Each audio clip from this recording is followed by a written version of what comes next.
Hello everyone, welcome to Cricketpura YouTube channel. આજે આપણે વાત કરવાની છે રણજીની મેચો આપણને ક્યાં જોવા મળશે, એટલે કે ડોમેસ્ટિક ક્રિકેટની મેચો આપણને લાઈવ ક્યાં જોવા મળશે। ઘણી બધી ઓડિયન્સનો પ્રશ્ન હશે અને ઘણી બધી ઓડિયન્સને એમ થતું છે કે ભાઈ આપણે તો ફક્ત ઇન્ટરનેશનલ મેચો જોઈએ છીએ, રણજી બેનજીની મેચો જોતા નથી, ડોમેસ્ટિક ક્રિકેટ આપણને પસંદ નથી, આપણા જે સ્ટાર પ્લેયરો છે કે ફેવરેટ પ્લેયરો જે ઇન્ટરનેશનલ ક્રિકેટ રમે છે એ જ આપણે જોઈએ છીએ। તો ભાઈ થોડું ફ્રેશ થઈ જાઓ કે તમને ગુડ ન્યૂઝ આપું, તમે જાણતા હોય કે ના જાણતા હોય, તમારા બધાના ફેવરેટ પ્લેયરો વિરાટ કોહલી છે, રોહિત શર્મા છે, રિષભ પંત છે, કેએલ રાહુલ છે, શુભમન ગિલ છે કે પછી યશસ્વી જયસ્વાલ કે પછી બીજા અન્ય ખેલાડીઓ ડોમેસ્ટિક ક્રિકેટ રમવાના છે અને તમે એમને જોવાના છો। જી હા, કારણ કે હવે બીસીસીઆઈનો નવો રૂલ આવી ગયો છે કે બધા જ પ્લેયરોને ડોમેસ્ટિક ક્રિકેટ રમવી પડશે। તો આ બધા પ્લેયરો પણ હવે ડોમેસ્ટિક ક્રિકેટ રમવાના છે, એટલે ઓટોમેટિકલી તમે એ જોવાના જ છો, કારણ કે તમારો ફેવરેટ પ્લેયર રમશે એટલે તમને જોવાની મજા આવશે, પ્લસ સ્ટેડિયમમાં પણ પબ્લિક વધવાનું છે।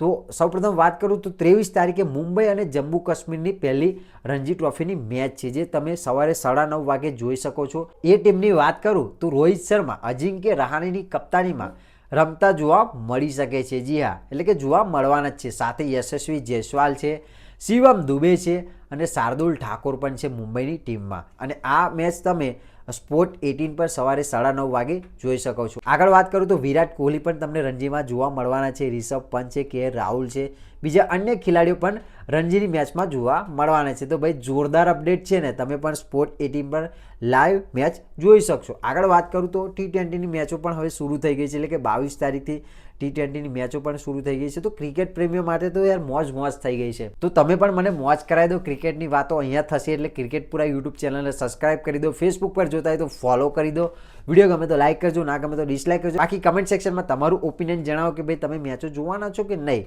બાકી મળીએ કંઈક નવા વિડીયો સાથે। જય હિન્દ, વંદે માતરમ।